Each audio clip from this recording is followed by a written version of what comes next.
إن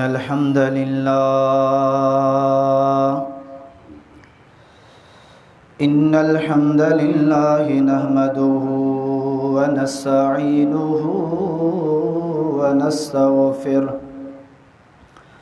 ونعوذ بالله من شرور أنفسنا ومن سيئات أعمالنا من يهده الله فلا مضل له ومن يضلله فلا هادي له وأشهد أن لا إله إلا الله وحده لا شريك له وأشهد أن محمدا عبده ورسوله اللهم صل على محمد وعلى آل محمد كما صليت على إبراهيم وعلى آل إبراهيم إنك حميد مجيد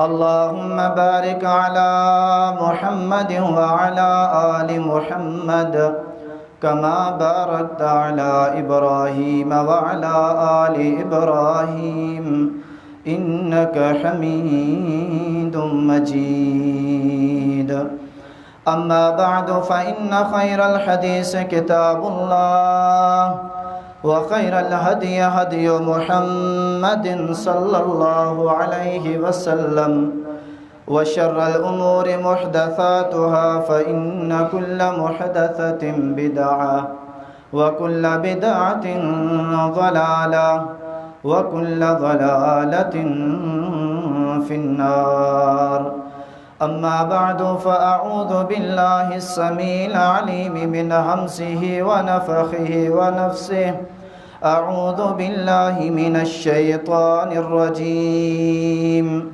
بسم الله الرحمن الرحيم يا أيها الناس اتقوا ربكم الذي خلقكم من نفس واحدة وخلق منها زوجها وبث منهما رجالا كثيرا ونساء واتقوا الله الذي تساءلون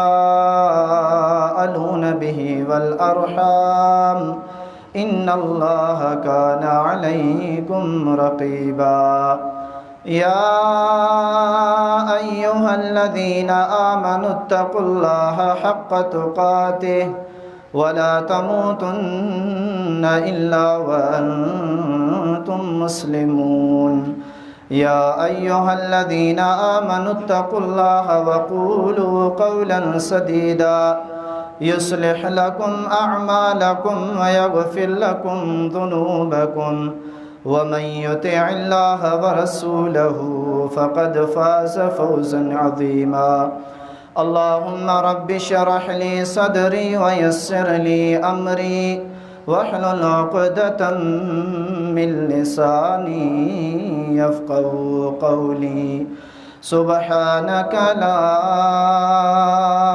علم لنا إلا ما علمتنا إنك أنت العليم الحكيم والسابقون الأولون من المهاجرين والأنصار والذين اتبعوهم بإحسان رضي الله عنهم ورضوا عنه وأعد لهم جنات تجري من تحتها الأنهار خالدين فيها أبدا ذلك الفوز العظيم हर क़िस्म जी हमद ऐं सना वॾाई वाखाण किबरियाई अज़मत ऐं जलालत अकेले अल्लाह वहदहु ला शरीक माबूद बरहक़ खे जुगाए उन खां बाद में ला तादाद अणगणिया बेहिसाब दुरूद ऐं सलाम हुजन सरवर कायनात ताजदार कायनात इमामुल अंबिया इमामुल अतक़िया इमाम हुदा शाफ़ी महशर साक़ी कौसर शफ़ीउल मुज़निबीन इमाम मुश्तबा अहमद मुस्तफ़ा मुहम्मदुर रसूलुल्लाह सल्लल्लाहु अलैहि वसल्लम जिन जी ज़ाते मुक़द्दस ते जंहिंखे अल्लाह रब्बुल आलमीन हिन कुल कायनात जे लाइ रहबर व रहनमा हादी व मुर्शिद रहमतल लिल आलमीन बणाए करे मबूस फरमायो। काबिल एहतराम नौजवानों बुज़ुर्गो, अज जे खुतबा जुमातुल मुबारक जो उन्वान सहाबा किराम रिदवानुल्लाहि ताला अलैहिम अजमईन जिन जी फजीलत मकाम मरतबो शान ऐं सहाबा किराम रिदवानुल्लाहि ताला अलैहिम अजमईन जे गुस्ताखन जो अंजाम छा है, इन गाल ते खुतबो उन्वान मौजू रखियल आहे। अल्लाह रब्बुल आलमीन जे तमाम तर मखलूक इंसानियत में सब का अफजल तरीन का शख्सियत वह जनाबिना मुहम्मदुर रसूलुल्लाह सल्लल्लाहु अलैहि वसल्लम जी शख्सियत। उन खां बाद में दीगर अंबिया अलैहिमुस्सलातु वस्सलाम ऐं उम्मतन मां सब खां अफजल तरीन उम्मत मुहम्मदुर रसूलुल्लाह सल्लल्लाहु अलैहि वसल्लम जिन जी उम्मत ऐं उम्मतन में भी सब खां अफजल तरीन शख्सियत जंहिंजो मकाम ऐं मर्तबो अंबिया अलैहिमुस्सलातु वस्सलाम जिन खां बाद में हुजे, उहा शख्सियत आहे जनाबिना अबू बकर सिद्दीक रज़ी अल्लाह ताला अन्हु जी। उन खां बाद में उमर फारूक रज़ी अल्लाह ताला अन्हु, उन खां बाद में उस्मान गनी रज़ी अल्लाह ताला अन्हु, उन खां बाद में हैदर करार अली मुर्तज़ा रज़ी अल्लाह ताला अन्हु जिन जो मकाम मरतबो आहे।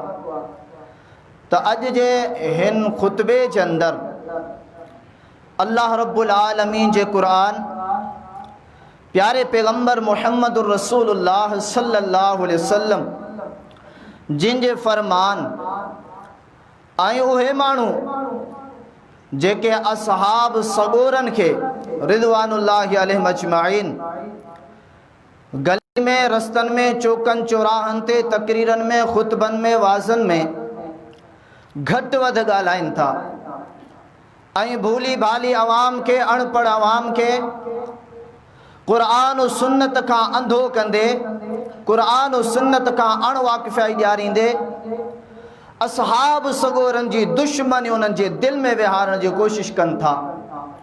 उन्हनि जे किताबनि जा भी हवाला अवां जे साम्हूं रखंदा हलंदासीं तो उन्हनि जी पंहिंजो पाण में केतिरे क़दुरु मोहब्बत ऐं मवदत ऐं चाहत ऐं हिक ॿिए जे लाइ पसंदीदगी ऐं रिश्तेदारियूं मौजूद हुयूं।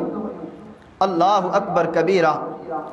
अल्लाह रब्बुल आलमीन जे प्यारे पैगंबर मुहम्मदुर रसूलुल्लाह सल्लल्लाहु अलैहि वसल्लम जिनके पंहिंजे अखे आइन सां जंहिं पे माण्हू ॾिठो ऐं ईमान आंदो, इताअत फर्मा बरदारी कई ऐं ईमान जी हालत में फ़ौत थी वियो, पोइ तोड़े वो मर्द हुजे तोड़े वहा औरत हुजे, अल्लाह रब्बुल आलमीन जे प्यारे पैगंबर अलैहिस्सलातु वस्सलाम जिन जा असहाब सगोरन ऐं सहाबियात में उनजो शुमार आहे ऐं उहे माण्हू दुनिया में हुआ तॾहिं बि रब जी रज़ा रब जी रहमत जा मुस्तहिक हुआ।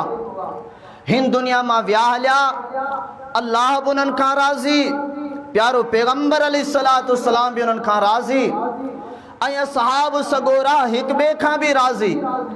तां जो मरण खां बाद में भी अल्लाह रसूल भी उन्हनि सां राज़ी आहे।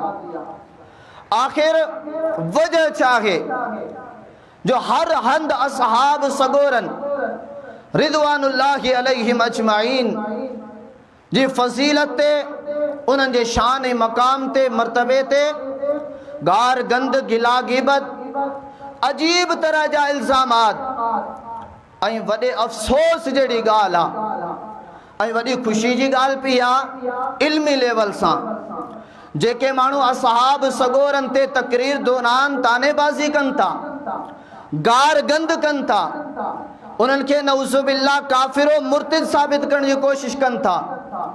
इन्हनि माण्हुनि खे पंहिंजे इल्म किताबनि जो बि इल्मु कोन्हे को, फ़क़ति माण्हुनि खां वाह वाह कराइण जे लाइ, फ़क़ति पंहिंजो फ़िरक़ो वधाइण जे लाइ ऐं अवामुन्नास खे इस्लाम जो दुश्मन ठाहिण जे लाइ इहे सभु मन घड़ितूं ॻाल्हियूं अवाम जे साम्हूं रखियूं वेंदियूं आहिनि। अल्लाह रब्बुल आलमीन जे क़ुरान में कंहिंखे को शक आहे तो रब जो क़ुरान ग़लति आहे या ग़लति थी सघे तो? आहे को अहिड़ो ईमानदार माण्हू जेको चवे त अल्लाह जो क़ुरान जेको असां वटि मौजूदु आहे उहो ग़लति आहे को अहिड़ो माण्हू? कॾहिं बि न। असांजी इहा आदत कोन्हे का, असांजी इहा आदत कोन्हे का जो हरू भरू कंहिंजी छेड़छाड़ कयूं। पर जॾहिं अल्लाह जी तौहीद ते हमिलो थिए तो, प्यारे पैगंबर अलैहिस्सलाम जे ख़त्म नबूवत व अज़मत ते, अज़वाज मुतहरात ते, असहाबा व सहाबियात रिज़वानुल्लाहि अलैहिम अजमईन ते जेकॾहिं को ज़बान दराज़ी करे तो, ज़बान खोले तो पोइ पंहिंजी जान जी परवाह असां न करण वारा आहियूं, पंहिंजी ज़िंदगी माल मता जी परवाह असां करण वारा न आहियूं। जेकॾहिं को करे तो उहो उनजो पंहिंजो ईमान आहे, उनजी पंहिंजी मुहब्बत आहे, उनजी पंहिंजी अक़ीदत आहे। अल्लाहु अकबर कबीरा। असहाब सगोरनि जी फ़ज़ीलत, मक़ाम ऐं मर्तबो इमाम अलबानी रहिमहुल्लाह जो किताब आहे सिलसिला अहादीस सही आहे। नबी करीम अलैहिस्सलातु वस्सलाम जिन असहाब सगोरनि जो फ़ज़ीलत मक़ामी मर्तबो बयान कनि था। पाण फरमाइनि था तूबा लिमन रआनी, खुशबख्ती आ, कामयाबी कामरानी आ, रब जी रज़ा रब जी जन्नत आ उन माण्हू मर्द जे लाइ ऐं औरत जे लाइ जंहिं मूं मुहम्मद सल्लल्लाहु अलैहि वसल्लम खे ॾिठो ऐं मूं ते ईमान आंदई। वतूबा लिमन रआ मन रआनी, उन माण्हू जे लाइ बि खुशबख्ती आहे जंहिं मूंखे त न ॾिठो। प्यारे पैगंबर अलैहिस्सलातु वस्सलाम फरमायो मूंखे त न ॾिठई पर मुंहिंजे असहाब सगोरनि खे ॾिसी करे ईमान आंदई ऐं उन जे नक्शे कदम ते हलियो। पाण अॻिते फरमाइनि था वतूबा लिमन रआ मन रआनी, उन माण्हू जे लाइ बि खुशबख्ती कामयाबी आहे जंहिं मूंखे त न ॾिठो, मुंहिंजे असहाब सगोरनि खे बि न ॾिठो, पर जिन्हनि माण्हुनि असहाब सगोरनि खे ॾिठो हुयो, ईमान आंदो हुयो, क़ुरान सुन्नत ते पंहिंजी ज़िंदगी गुज़ारी हुई, यानी कि ताबईन खे जंहिं ॾिठो उहे बि कामयाब ऐं कामरान, उन्हनि जे लाइ बि खुशबख्ती आहे। प्यारो पैगंबर अलैहिस्सलातु वस्सलाम चवनि था असांजी रसूल सां मुहब्बत आहे। वॾी मुनाफ़िक़ताना हरकत, वॾी कुफ़रियताना हरकत, अहले सुन्नत वल जमाअत जा किताब वॾा दलील पेश कंदा, क़ुरान जूं वॾियूं आयतूं पढ़ंदा, पर अदना तालिब इल्म जी ॻाल्हि पंहिंजे ज़हन दिलो दिमाग़ में विहारे छॾियो। जॾहिं बि को इन्हनि जो तकरीर करे उन जी तकरीर नोट कयो। क़ुरान पढ़ंदो पूरी आयत न पढ़ंदो ऐं जेकॾहिं कंहिं आयत मां दलील वठण जी कोशिश कंदो त दलील उबतो, इस्तदलाल उबतो। हदीस मुबारका पढ़ंदो, हदीस जा सिर्फ़ 2 लफ़्ज़ इस्तेमाल करे तकिए तौर पंहिंजी ॻाल्हि साबित करे, बाक़ी पूरी हदीस ख़तम। ऐं जना वरी अहले सुन्नत वल जमाअत जो आलिम दीन, अहले सुन्नत वल जमाअत जे किताबनि मां हदीस बयान करे चवंदा इहे हदीसूं त बाद में लिखियूं वियूं आहिनि, इहे हदीसूं त साबित ई कोन आहिनि। जॾहिं इहे हदीसूं बाद में आयूं, बाद में लिखियूं वियूं, बाद में ठाहियूं वियूं, तो पोइ तूं दलील छो थो ॾीं, तूं दलील छो थो वठी? तुंहिंजी नज़र में इहा दलील आहे ई कोन। अल्लाहु अकबर। प्यारे पैगंबर अलैहिस्सलातु वस्सलाम जी ॿी हदीस मुबारका, हदीस शरीफ जे किताब सही मुस्लिम फ़ज़ाइल सहाबा बाब फ़ज़ल सहाबा, हदीस नंबर 6470 जे अंदर नबी करीम अलैहिस्सलातु वस्सलाम फरमाइनि था ला तसुब्बु असहाबी, ए दुनिया वारो मुझे सहाबा के घटि वधि न ॻाल्हायो। फ़वल्लज़ी नफ़्सी बियदिही, मूंखे कसम आहे अल्लाह जी ज़ात जो जंहिंजे हथ में मूं मुहम्मद सल्लल्लाहु अलैहि वसल्लम जी जान आहे। लौ अन्न अहदकुम अनफक मिस्ल उहुदिन सुहबा। रब्बुल आलमीन जी ज़ात जो कसम आहे, जेकॾहिं अवां पूरी इंसानियत मां हिकिड़ो माण्हू थी करे ग़ज़वा उहुद जेतिरो सोन ख़र्च करे, मां बलग मुद्द अहदिहिम वला नसीफ़ा। ॿिए पासे मुंहिंजो हिकिड़ो सहाबी हिकिड़ी लप जव जी अल्लाह जी राह में ख़र्च करे, हिकिड़ी लप खजूर जी अल्लाह जी राह में ख़र्च करे, हिकिड़ी लप अंगूरनि जी अल्लाह जी राह में ख़र्च करे। नबी अलैहिस्सलातु वस्सलाम फरमाइनि था, तव्हांजो कयल ख़र्च उहुद जबल जेतिरो सोन मूं रसूल जे सहाबी जी हिकिड़ी लप जे जौ जे अजर खे नथो पहुची सघे। हिकिड़ी लप त फरमाए अध के बि कोन थो पहुची सघे। एॾो वॾो हुननि जे अमल जो मक़ाम ऐं मर्तबो आहे, एॾो वॾो हुननि जो अजर आहे। ज़ाती शख़्सियत, ज़ाती फ़ज़ीलत, ज़ाती मक़ाम ऐं मर्तबो छा हूंदो। नबी करीम अलैहिस्सलातु वस्सलाम जिन ॿी हदीस मुबारका, हदीस शरीफ़ जे किताब सुनन इब्न माजा जे अंदरि अल मुक़द्दमा बाबो फ़ज़ाइल असहाबि रसूलिल्लाहि सल्लल्लाहु अलैहि वसल्लम, हदीस नंबर 162 जे अंदरि अब्दुल्ला बिन उमर रज़ी अल्लाह ताला अन्हु, अल्लाह जो रसूल अलैहिस्सलातु वस्सलाम फोत थी वियो। अबू बकर, उमर, उस्मान, सोनो अली भी फोत थी वियो आहे। चंद माण्हू अहिड़ा जेके बाग़ी क़िस्म जा, जेके अॼु बि मौजूदु आहिनि, हिन साहब खे घटि वधि ॻाल्हाइनि था। उहे जुमला ॿुधण में आया सहाबा जी तौहीन जे ते मबनी हुया। अब्दुल्ला बिन उमर फरमाइनि था, ला तसुब्बु असहाब मुहम्मद सल्लल्लाहु अलैहि वसल्लम। ए दुनिया वारो, अल्लाह जे रसूल अलैहिस्सलातु वस्सलाम जे सहाबा के घटि वधि न ॻाल्हायो, गार गंद न कयो। फला मुकाम अहदिहिम साअतन खैरुम मिन अमल अहदिकुम उमरहु। अब्दुल्ला बिन उमर रज़ी अल्लाहु अन्हु फरमाइनि था, हिकिड़े सहाबी जे हिकिड़े अमल जो ऐं अमल भी केतिरो आहे। हिकिड़ो सेकंड अल्लाह जे रसूल अलैहिस्सलातु वस्सलाम सां सहाबा गॾु रहिया। ॿिए पासे अवां जी पूरी ज़िंदगी जा नेक अमल हुजनि, सहाबा जी हिकिड़ी सेकंड जी घड़ी जो मुक़ाबिलो नथा करे सघनि।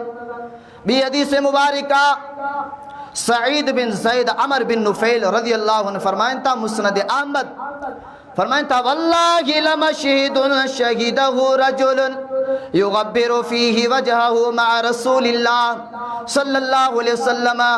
ए दुनिया वारो, डिघी हदीस आहे, मथियां 10 असहाब सगोरनि जा नाला खणी करे ॿुधाए थो त अल्लाह जे प्यारे पैगंबर बयान कयो, इहे 10 असहाबी जन्नती आहिनि। हेठि फरमाए थो, वल्लाहि लमशहीदुन, कसम आहे अल्लाह जी ज़ात जो, शहीदहु रजुलन युगब्बिरु फीहि वजह मा रसूलिल्लाह सल्लल्लाहु अलैहि वसल्लम। हिकिड़ो सहाबी अल्लाह जे रसूल अलैहिस्सलातु वस्सलाम जिन सां गॾु कंहिं ग़ज़वा मैदान में शरीक थियो, उहा जेका ग़ज़वा मैदान वारी मिट्टी उथी करे उन जे मुंहं ते लॻी आहे। अफ़ज़लु मिन अमलि अहदिकुम वलौ उम्मिरा उम्रु नूहिन।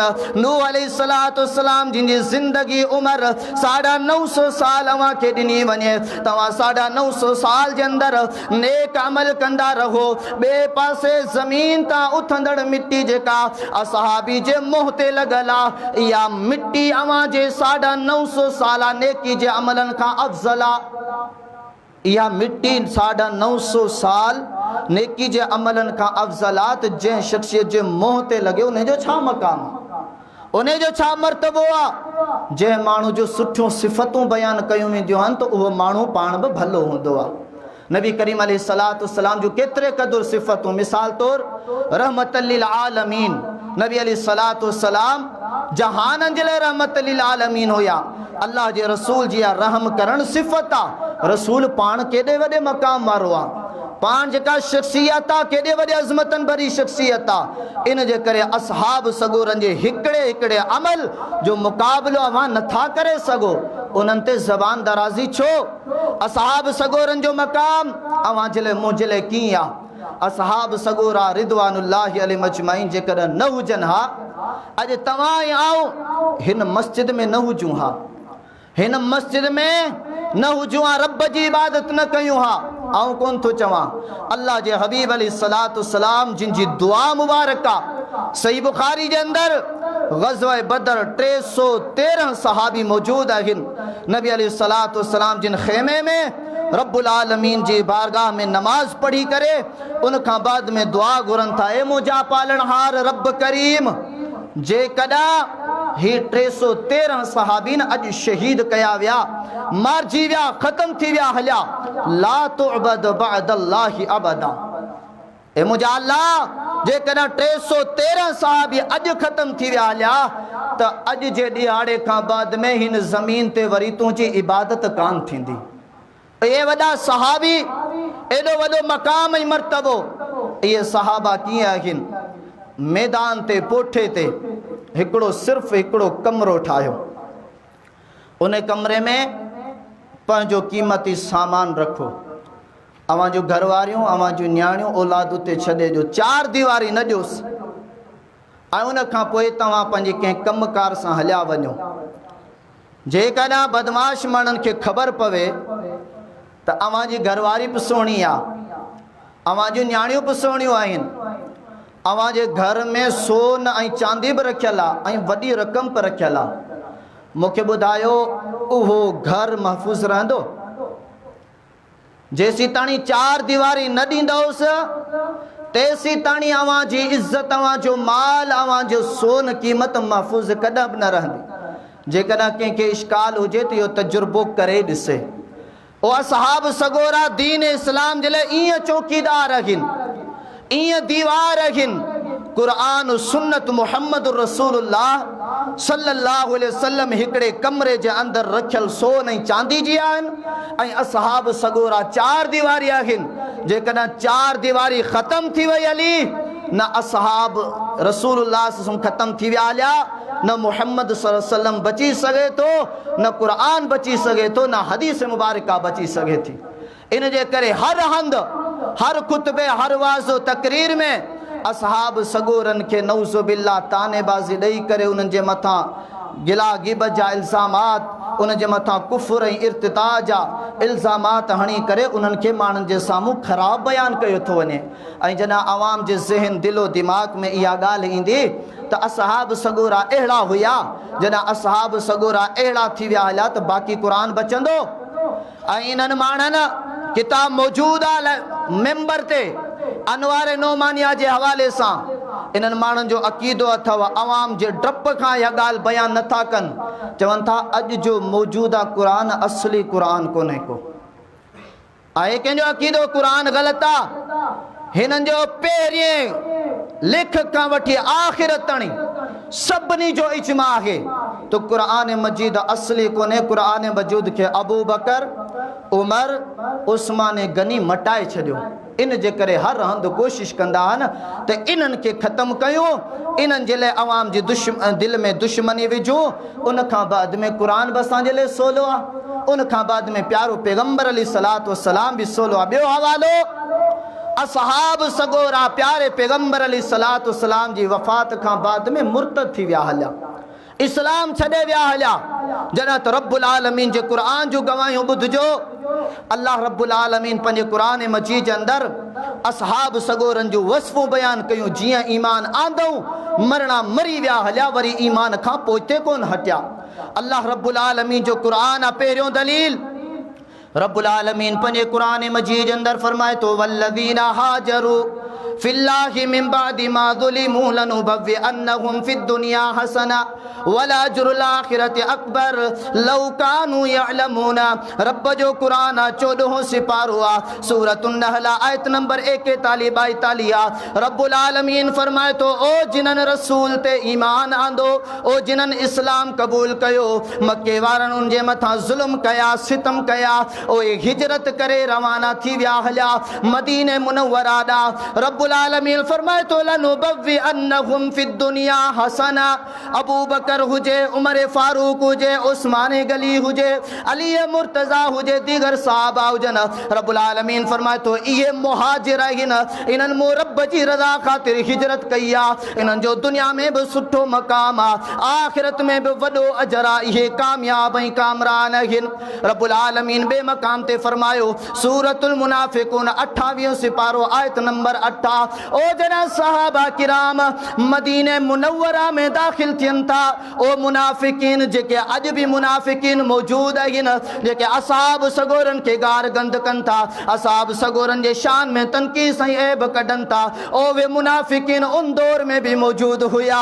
رب العالمین جو قرآن بیان کرے تو جنا مو رب جا ایمان وارا بانہا جنا مو رب جے ایمان وارے بانن سا گڈ مجھو رسول مدینہ منورہ میں پجن تھا او اگیا منافق چون لگا تا اساں عزت وارا ہوں نعوذ باللہ اصحاب سگورا اے محمد رسول اللہ صلی اللہ علیہ وسلم بے عزتی آگن اساں انہن کے دھکے کڈنا سے رب فرمایو یقولون لئن رجعنا الى المدینة لیخرجن الاعز منها الاذل وللہ العزت ولرسولہ وللمؤمنین ولكن المنافقین لا يعلمون۔ او رب فرمائے تو او مجھا رسول او تو پنجی جماعت صحابہ کے بدائے چھڑ جے کہ اما کے بے عزتو چون تھا او رب سرٹیفکیٹ جاری کیا تو یہ مدینے وارا منافق پان ذلیل خوار رسواہن وللہ العزت اللہ جلے عزتا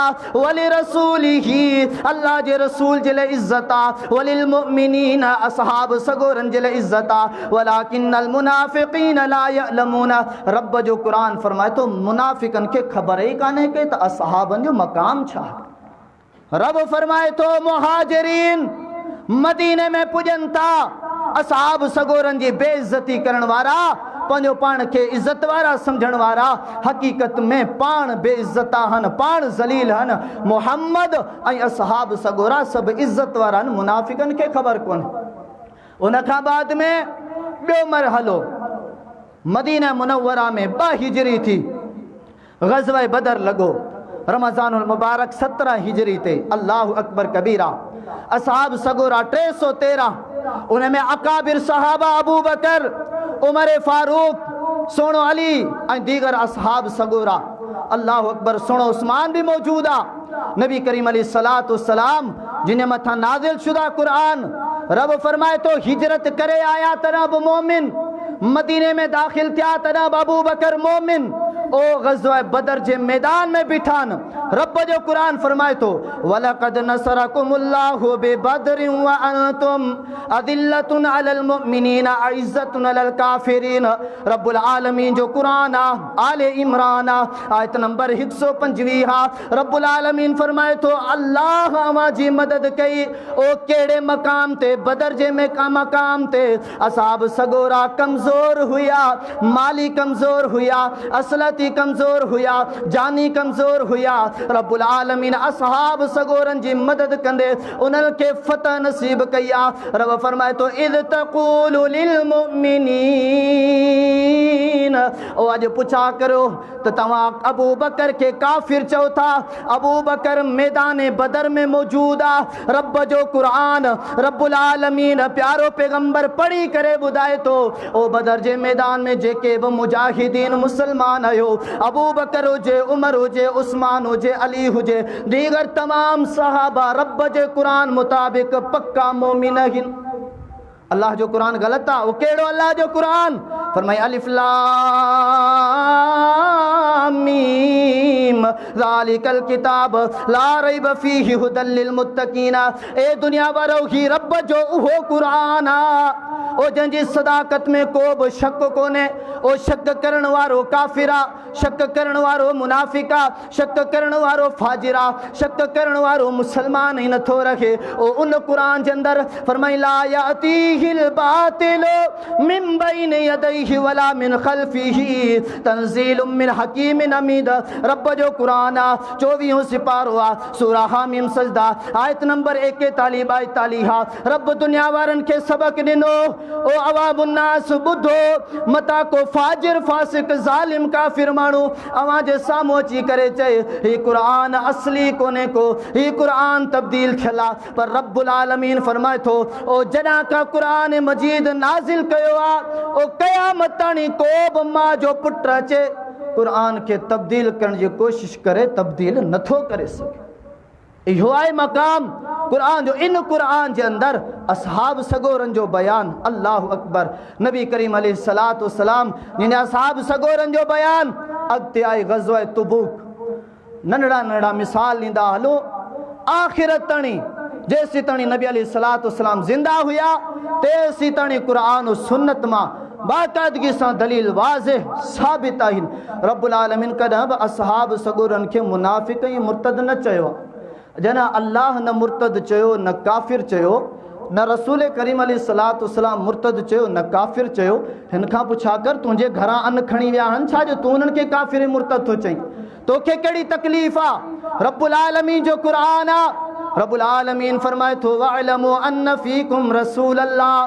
मदीने मुनव्वरा में अल्लाह जो रसूल भी मौजूद आहे, असहाब सगोरा भी मौजूद, और टई खलीफा राशिदीन अबू बकर उमर उस्मान भी मौजूद, अम्मड़ आयशा अम्मड़ हफ्सा भी मौजूद आहे। अल्लाहु अकबर कबीरा रब जो क़ुरान आहे, 26 सिपारो आहे, सूरतुल हुजुरात आहे, आयत नंबर 7 फरमाई वअलमु अन्न फीकुम रसूल अल्लाह। ए असहाब सगोरा ॼाणे वठो अवां जे अंदरि अल्लाह जो रसूल मौजूद आहे। अल्लाह जे रसूल जी फरमा बरदारी कयो। ओ माण्हुनि जे चए में अची करे अल्लाह जे रसूल खां पंहिंजा मुतालबा न मञरायो, छो जो रब्बुल आलमीन फरमाए थो वला किन्नल्लाह हब्बब इलैकुमुल ईमान व ज़य्यनहु फी कुलूबिकुम व कररह इलैकुमुल कुफ्रा वल फुसूक वल इस्यान उलाइका हुमुर राशिदून।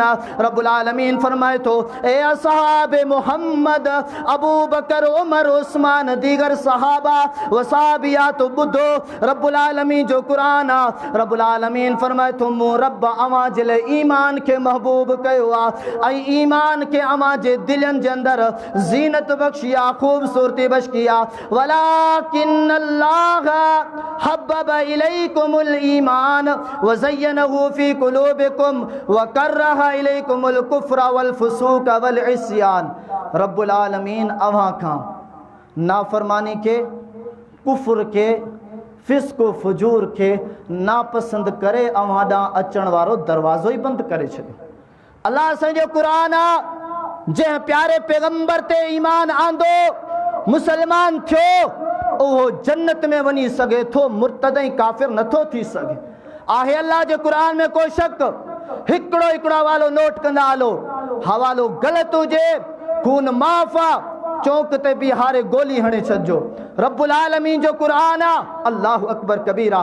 रब्बुल आलमीन पंहिंजे क़ुरान मजीद जे अंदरि दीगर मक़ाम ते सहाबा जो शान बयान कंदे छा फरमायो?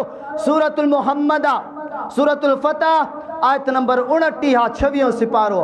रब्बुल आलमीन फरमाए थो मुहम्मदुर रसूलुल्लाह वल्लज़ीना मअहु अशिद्दाउ अलल कुफ़ार रुहमाउ बैनहुम तराहुम रुक्अन सुज्जदन यब्तगून फज़लन मिनल्लाहि व रिज़वाना सीमाहुम फी वजूहिहिम मिन अथरिस सुजूद ज़ालिक मसलुहुम फित तौरात व मसलुहुम फिल इंजील कज़रअन अखरज शताहु फआज़रा फस्तग़लज़ फस्तवा अला सूक़िही लियुअजिबुज़ ज़ुर्राअ लियग़ीज़ बिहिमुल कुफ़्फ़ार वअदल्लाहु अल्लज़ीना आमनू व अमिलुस सालिहात मिनहुम मग़फ़िरतन व अजरन अज़ीमा।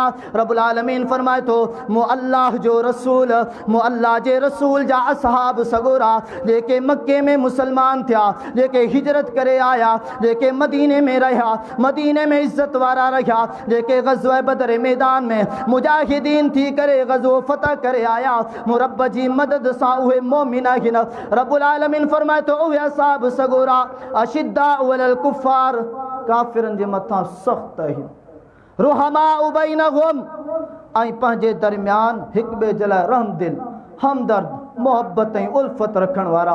अॻिते फरमाए तराहुम रुक्अन सुज्जदन यब्तगून फज़लन मिनल्लाहि व रिज़वाना। ओ अबू बकर खां वठी नंढड़े मां नंढड़े कंहिं सहाबी सुफ़ियान मुआविया रज़ियल्लाहु अन्हुमा छो न हुजनि, रब फरमाए थो उन्हनि खे ॾिसंदो त उन्हनि जी पेशानी ते अव्हां खे सजदे जा निशान नज़र ईंदा। ऐं इहे अलामतूं तौरात ऐं इंजील जे अंदरि बि लिखियूं हुयूं त सभ जा सभ असहाब सगोरा रब जा वली हूंदा। अॻिते अल्लाह से फरमाए थो फ़आज़रहु फ़स्तग़लज़ फ़स्तवा अला सूक़िही युअजिबुज़ ज़ुर्राअ लियग़ीज़ बिहिमुल कुफ़्फ़ार। सम्झण जी ॻाल्हि अथव, रब्बुल आलमीन अहिड़ो अज़ीम मिसाल ॾिनो। अल्लाहु अकबर। रब्बुल आलमीन फरमाए थो मुंहिंजे प्यारे पैगंबर अलैहिस्सलातु वस्सलाम जिन पोख पोखी असहाब सगोरन जी पोख, उन मजा हिकिड़ो सलो निकितो, ॿियो सलो निकितो, टियों सलो निकितो, चौथों सलो निकितो। माना कि माण्हू इस्लाम में दाख़िल थींदा विया, ईमान आणींदा विया। तां जो असहाब सगोरन जी जमायत जमे गफ़ीर में अची वई ऐं असहाब सगोरा मुसलमान कुझु ताक़त वारा थिया। अॻिते रब्बुल आलमीन छा थो फरमाए, युजिबु ज़ुर्राअ, मिसाल सम्झण जी कोशिश कंदो। को हारी पंहिंजो को फ़सुल पोखींदो आहे, फ़सुल जंहिं महिल तयारु थींदो आहे त हारी खे केॾी ख़ुशी थींदी आहे त हाणे हिन फ़सुल में कई उमेदूं रखबियूं आहिनि, हिन फ़सुल मां हीउ पकंदुसि, हिन फ़सुल मां हीउ पकंदुसि, ऐं फ़सुल मां हीउ पकंदुसि। फरमाई तो उहो फ़सुल हारी खे ख़ुशि कंदो आहे। लियग़ीज़ बिहिमुल कुफ़ार, ऐं जेके उन हारी जा सॼण नाहिन हूंदा आहिनि उहे सड़ंदा आहिनि। हिन जो फ़सुल अहिड़ो भलो थियो आहे, कोशिश कंदा जेकॾहिं मथां हिते बनी आहे त पाणी लोढ़े उनखे ॿोड़ींदा, या कई तरह जा नुक़सानात जूं साज़िशूं सोचींदा, मकरो फ़िरेब कंदा त कंहिं न कंहिं तरीक़े सां इनखे पोइते कयूं। इहो आम मिसाल आहे, पर रब्बुल आलमीन क़ुरान में असहाब सगोरन जो मिसाल ॾिनो। फरमाई असहाब सगोरन जो जॾहिं फ़सुल पची तयारु थियो, नबी अलैहिस्सलातु वस्सलाम ॾिसी करे ख़ुशि थियण लॻा। ऐं जेके काफ़िर हुआ, रब जो क़ुरान आहे, ऐं जेके काफ़िर हुआ, ऐं जेके काफ़िर हुआ उहे असहाब सगोरन खे ॾिसी करे सड़ण लॻा, असहाब सगोरन ते ताने बाज़ू करण लॻा, असहाब सगोरन के घट वध करण चवण लगा। रब्बुल आलमीन फरमाए थो वअदल्लाहु अल्लज़ीना आमनू व अमिलुस सालिहाति मिनहुम मगफिरतन व अजरन अज़ीमा। मो अल्लाह इन्हनि असहाब सगोरन सां, इन्हनि असहाब सगोरन जे मुहम्मद सल्लल्लाहु अलैहि वसल्लम जिन सां वाइदो करे छॾियो आहे, दुनिया में बि मगफिरत आहे त आख़िरत में बि मगफिरत ऐं जन्नत जा मालिक आहे। रब फरमाए थो असहाब सगोरन ते चिड़ण वारो काफ़िर आहे, मुसलमान न। इमाम मालिक रहमतुल्लाह अलैह, इमाम अहमद बिन हंबल रहमतुल्लाह अलैह ऐं कई माण्हू अवाम में जेके वॾा वॾा मुहद्दिसीन हुया उन्हनि सां गॾु हुया त इन्हनि मझा मुराद अॼु जे दौर में बि जेके असहाब सगोरन खे ग़लति चवनि था, घटि वधि चवनि था, उहे काफ़िर मुराद आहे। अल्लाह साईं जे क़ुरान केॾो वॾो मक़ाम ऐं मर्तबो असहाब सगोरन जो बयानु कयो। रब्बुल आलमीन बे मक़ाम ते फरमायो जॾहिं इहे मुसलमान हिजरत करे मदीना मुनव्वरा ॾांहुं आया, अल्लाह साईं कहिड़नि लक़बनि सां उन्हनि खे सॾु कयो आहे। फरमाई लिल फुक़राइल मुहाजिरीन अल्लज़ीना उख़रिजू मिन दियारिहिम व अमवालिहिम यब्तगून फ़ज़लन मिनल्लाहि व रिज़वाना व यंसुरून अल्लाह व रसूला उलाइका हुमुस सादिकून। रब जो क़ुरान 28 सिपारो आहे, सूरतुल अशरा आयत नंबर 8 ऐं 9 जे अंदरि रब्बुल आलमीन फरमाए थो ओ जेके मुहाजिरीन पंहिंजे घरनि मां कढिया विया, जान सां गॾु माल सां गॾु रब्बुल आलमीन जो फज़ल तलाश करण जे करे, रब्बुल आलमीन जी रज़ा तलाश करण जे करे, रब ऐं रसूल जे दीन जी मदद करण जे करे, अल्लाह फरमाए थो उलाइका हुमुस सादिकून। रब्बुल आलमीन फरमाए थो ये असहाब सगोरा सच्चा अथव। ही चए थो कूड़ा ऐं काफ़िर हुआ। रब जे क़ुरान ते यकीन आया इन्हनि ते कोन। अल्लाह साईं क़ुरान मजीद में इन्हनि जो मिसाल बयानु कयो। रब छा थो फरमाए, अखियूं खोलियो, दिलो दिमाग़ ते जेके चढ़ियल पट्टा अथव सुन्नी हज़रात या जेकॾहिं कोन फ़िरके मां दोस्त अहबाब आयल आहे, इस्लाह कयो पंहिंजी। असहाब सगोरन खे ॾिसो, उन्हनि जो छा मक़ाम मर्तबो, ऐं तव्हां पाण ऐं पंहिंजो पाण खे ॾिसूं। पंहिंजी वक़्तु नमाज़ आहे, ॾाढी मोहते आहे, जिहाद जो को जज़्बो आहे, हलाल खोरी आहे, हराम खां बचणु आहे, कंहिं नंढे वॾे गुनाह खां बची सघूं था, ऐं उहे वरी असहाब सगोरन ते ताने बाज़ू। रब्बुल आलमीन फरमाए थो उहे सच्चा हुआ। सूरतुल हुजुरात 26 सिपारो रब्बुल आलमीन फरमाए थो या अय्युहल्लज़ीना आमनू इन जाअकुम फासिकुम बिनबइन फतबय्यनु अन तुसीबू कौमन बिजहाला फतुस्बिहू अला मा फअलतुम नादिमीना। रब्बुल आलमीन अवां खे मूंखे खिताब कंदे फरमायो, ए ईमान वारो ॿुधो, जेकॾहिं अवां वटि को फासिक माण्हू, को फाजिर माण्हू, को काफ़िर माण्हू का कूड़ी ख़बर खणी अचे, उन जी तहक़ीक़ कयो, तहक़ीक़ बग़ैर उन खे तस्लीम न कयो, मञो न। जेकॾहिं तव्हां मञींदव त तव्हां बि फासिक थी वेंदव, जाहिल थी वेंदव। अल्लाह से बे मक़ाम ते फरमायो इन अल्लाह ला यहदिल क़ौमल फ़ासिकीन। रब्बुल आलमीन फ़ासिक क़ौम ते कॾहिं बि महिरबान न थींदो। रब्बुल आलमीन फ़ासिक क़ौम जा कई मामलात उलझा पिया हूंदा, को बि उनजो मामिलो पूरो कोन थींदो। अॼु अवां ऐं आऊं परेशान छो आहियूं? यकीनन असांजो निज़ाम मख़लूत आहे, न हराम जी ख़बर आहे, न हलाल जी, न असहाब सगोरनि जे मक़ाम जी, न उन्हनि खे जेके घटि वधि ॻाल्हाइनि था उन्हनि सां न असांजी का तफ़रीक़ आहे। तफ़रीक़ कयो, जेकॾहिं न त क़यामत वारे ॾींहुं असहाब रसूल सल्लल्लाहु अलैहि वसल्लम जिन जे बारे में जेके घटि वधि ॻाल्हाइण वारा आहिनि उन्हनि जी लिस्ट में बीठल हूंदासीं। रब्बुल आलमीन फरमाए थो फ़ासिक ख़बर खणी अचे उन जी तहक़ीक़ कयो। रुगो कूड़ का बि हिकिड़ी तकरीर खणी अचो जेकर क़ुरान और हदीस मुताबिक़ हुजे, जेको ॾंड चवंदो आऊं तव्हांखे तालिब इल्म भरे ॾींदुसि। रुगो कूड़ असहाब सगोरनि मुसलमान। भई जेकॾहिं हू मुसलमान ई कोन रहिया त पोइ भला जेको तव्हां इस्लाम आणियो था न, ॿुधायो था न, उहो कंहिं आंदो? अल्लाहु अकबर कबीरा। असहाब सगोरनि जो मक़ाम मर्तबो ग़ज़वा बदर खां बाद में आई आहे ग़ज़वा तबूक। हदीस शरीफ़ जे किताब सही बुखारी किताबुल मग़ाज़ी बाबु ग़ज़वतिल खंदक जे अंदरि नबी अलैहिस्सलातु वस्सलाम हदीस नंबर 4098 जे अंदरि नबी करीम अलैहिस्सलातु वस्सलाम ऐं असहाब सगोरा मदीना मुनव्वरा में वॾी खत खोटिन पिया। साहबी बयान करे थो, असां अल्लाह जे रसूल अलैहिस्सलातु वस्सलाम सां गॾु हुयासीं, मिटी खोटे करे पंहिंजे पुठनि ते खणी करे ॿाहिरि उछली रहिया हुआसीं। अल्लाह जे रसूल अलैहिस्सलातु वस्सलाम असांजी इहा कैफ़ियत ॾिसी करे रब जी बारगाह में हथड़ा कया, अल्लाहुम्मा ला आइश इल्ला आइशुल आखिरा। ए मुंहिंजा अल्लाह, ही दुनियावी ज़िंदगी कुझु बि कोन्हे को, आहे ज़िंदगी त आख़िरत जी आहे। अल्लाहुम्मा ग़फिर लिल मुहाजिरीन वल अंसार। ए मुंहिंजा रब्बुल आलमीन जेके मक्के खां हिजरत करे मदीने आया उन्हनि खे बि बख़्श करे छॾ ऐं अंसारियुनि खे बि बख़्श करे छॾ। उन खां पिया आयो ग़ज़वा फतह मक्का 8 हिजरी जे अंदरि थियो आहे। अल्लाहु अकबर कबीरा। उन खां पहिरियां ग़ज़वा उहद 3 हिजरी जे अंदरि 6 शवाल ते थियो। नबी करीम अलैहिस्सलातु वस्सलाम अने ग़ज़वा उहद खे बयानु कंदे असहाब सगोरनि ते घणो कुझु बकियो वेंदो आहे त असहाब सगोरा भॼी विया हुआ जंग मां भॼी विया हुआ। जेकॾहिं भॼी विया हुआ त रब खां केॾांहुं भॼी विया, रसूलुल्लाह सल्लल्लाहु खां केॾांहुं भॼी विया? भला भॼी विया त पोइ केॾांहुं विया? अल्लाहु अकबर। अल्लाह असांजो क़ुरान सूरतुल आल इमरान आयत नंबर 152 आयत नंबर 155 फरमाई, वलक़द सदक़कुमुल्लाहु वअदा इतहुस्सूनहुम बिइज़्निही हत्ता इज़ा फशिलतुम वतनाज़अतुम फिल अम्र वअसैतुम मिन बादि मा अराकुम मा तुहिब्बून मिनकुम मन युरीदुद दुनिया व मिनकुम मन युरीदुल आखिरा थुम्मा सरफ़कुम अन्हुम लियब्तलियकुम वलक़द अफ़ा अन्कुम वल्लाहु ज़ू फ़ज़्लिन अलल मुअमिनीन। रब्बुल आलमीन फरमाए तो ग़ज़वा उहुद जे दौरान चंद सहाबा ग़लती कई हुई, मो रब्बुल आलमीन खे माफ़ करे छॾियो। ॿिए मक़ाम ते फरमाए, इन्नल लज़ीन तवल्लव मिनकुम यौमल तक़ल जमआन इन्नमा इस्तज़ल्लहुमुश शैतानु बिबअदि मा कसबू वलक़द अफ़ल्लाहु अन्हुम इन्नल्लाह गफ़ूरुन हलीम। रब्बुल आलमीन फरमाए तो चंद सहाबा जी ग़लती जे करे तव्हां अॻिते पोइते थी वियो, हलिया तव्हांखे घणो नुक़सान पहुतो। मो रब्बुल आलमीन उहा ग़लती तव्हांखे माफ़ करे छॾी आहे। अल्लाह माफ़ कंदो पियो अचे पर ही माफ़ करण वारा नाहिन। अचो ग़ज़वा हुनैन ते। चवंदा ग़ज़वा हुनैन मां बि असहाब सगोरा भॼी विया हलिया। इहे कहिड़ा असहाब सगोरा जेके रसूल खे छॾी भॼे हलिया वञनि।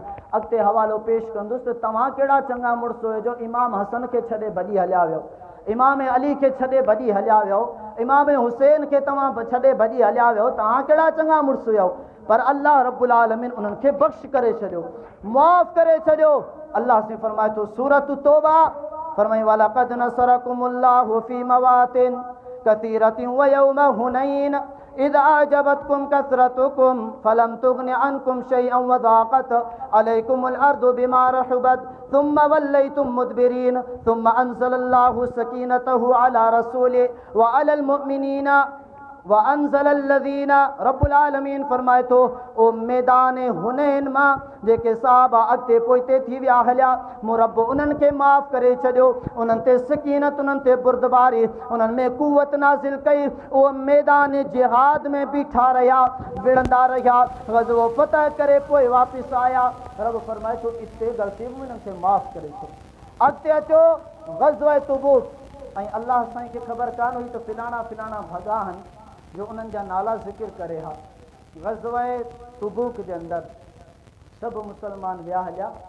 सिर्फ़ु टे सहाबी सुस्ती जे करे रहिजी विया हिकिड़ो हलाल बिन उमैया मरारा बिन रबिया ऐं कअब बिन मालिक रज़ी अल्लाह ताला अलैहिम अजमईन टई सहाबा सुस्ती जे करे वेही रहिया अल्लाहु अकबर कबीरा ग़ज़वो थियो पुछा ॻाछा थी मोटी आया कोई जेके मुनाफ़िक़िन हुआ उहे उज़र पेश करण लॻा ही टई सहाबा जी महिल आया कि अल्लाह जा रसूल असांजो को उज़र कोन्हे असां बसि ईअं सुस्ती जे करे वेही रहियासीं त असां वटि भला जांबाज़ घोड़ा आहिनि वञी पुॼंदासीं कोन अची सघियासीं अल्लाह साईं वही नाज़िल टे सहाबी जेके सुस्ती जे करे ग़ज़वा तबूक में न पहुता उन्हनि जे लाइ रब्बुल आलमीन टिनि जो ज़िक्र करे आयत करीमा नाज़िल कई अबू बकर ऐं उमर उस्मान अल्लाह साईं खां सघा हुआ छा ॿुधायो अल्लाह साईं खां सघा हुआ जो अल्लाह साईं उन्हनि जो ज़िक्र न कयो इहे भॻाई कोन आहिनि इहा कूड़ी ख़बर आहे कूड़ी अफ़वाह आहे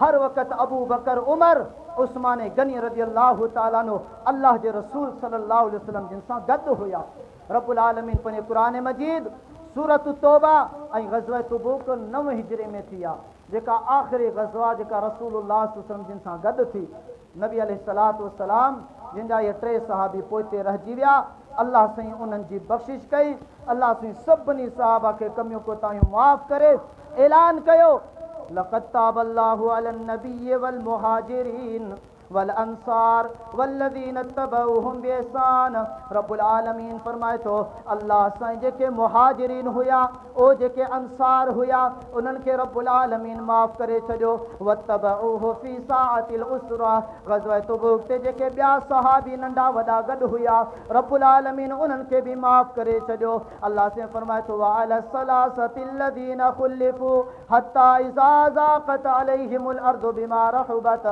रब्बुल आलमीन फरमाए थो जेके टे सहाबी पोइते रहिजी विया हलिया हुया मूं रब उन्हनि खे बि माफ़ करे छॾियो आहे सूरत तौबा 9 हिजरी में ग़ज़वा तबूक खां बाद में नाज़िल थी आहे उन सूरत तौबा आयत नंबर 100 जे अंदरि अल्लाह रब्बुल आलमीन फरमाए थो वस्साबिकूनल अव्वलून मिनल मुहाजिरीन वल अंसार वल्लज़ीन तबऊहुम बिइहसान रज़ी अल्लाहु अन्हुम वरदू अन्हु वअअद्द लहुम जन्नातिन तजरी तहतल अन्नारु खालिदीन फीहा ज़ालिकल फौज़ुल अज़ीम रब्बुल आलमीन फरमाए थो जेके मुहाजिरीन हिजरत करे आया जेके मदीने वारा मददगार थिया ऐं जेके उन्हनि जी पैरवी करे हली आया अल्लाह जे रसूल अलैहिस्सलातु वस्सलाम जे दीन ते ऐं रब असहाब सगोरनि खां बि राज़ी आहियां ताबईन खां बि राज़ी आहियां ताबईन खां बि राज़ी आहियां उन्हनि जो मक़ाम जन्नतुल फिरदौस आहे असहाब सगोरनि खे रब्बुल आलमीन बल्कि सूरतुल हदीद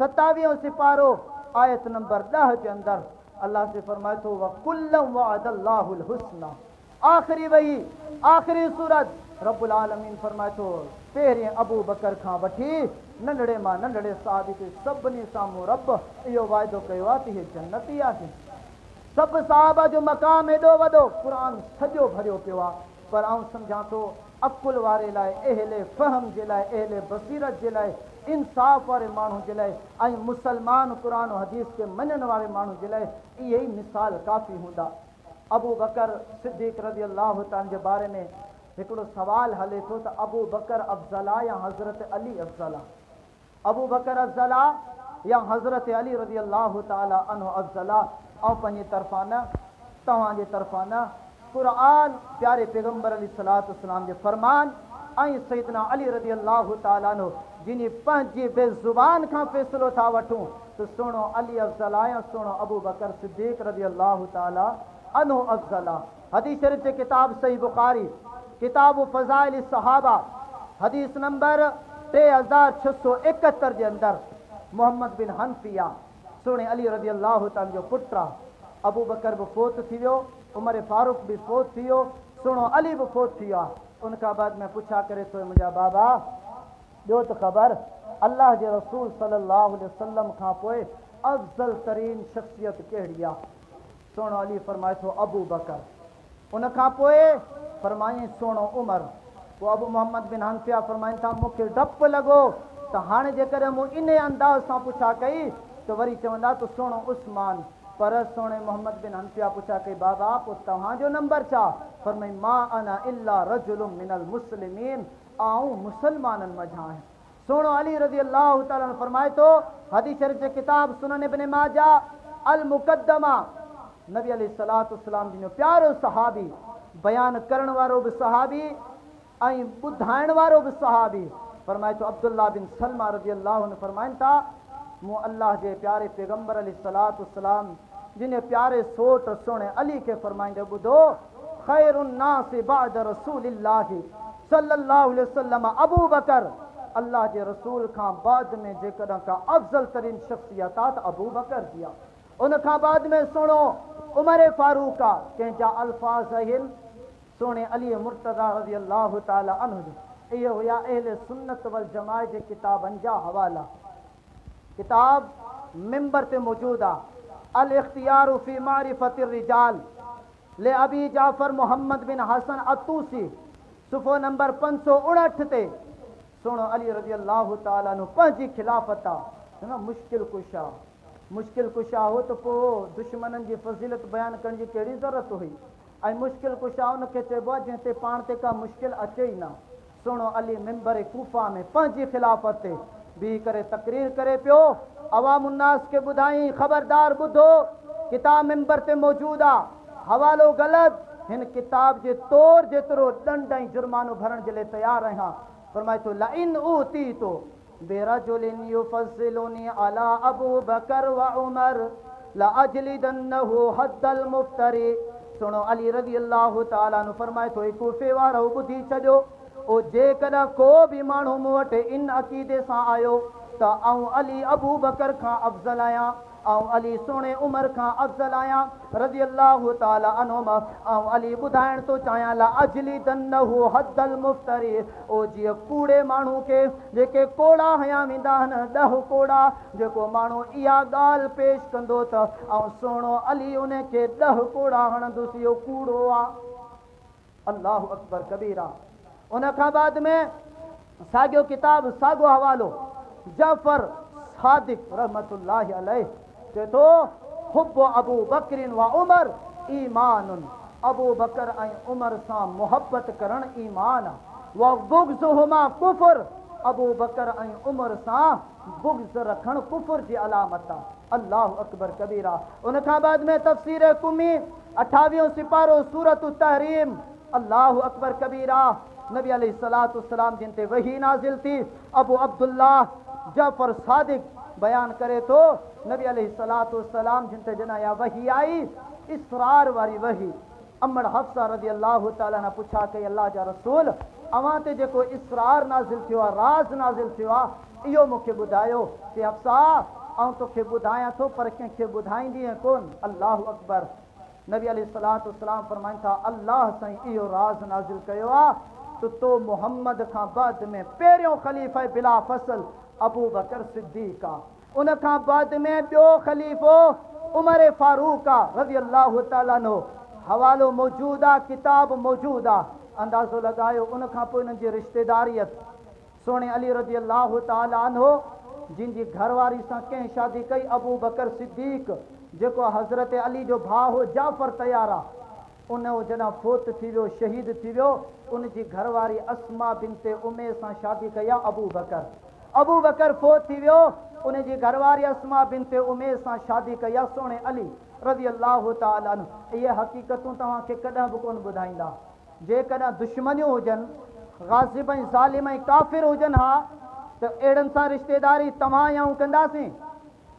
तव्हां ऐं आऊं त पंहिंजी क़ौम खां ॿाहिरि ॾियण जे लाइ तयारु कोन आहियूं।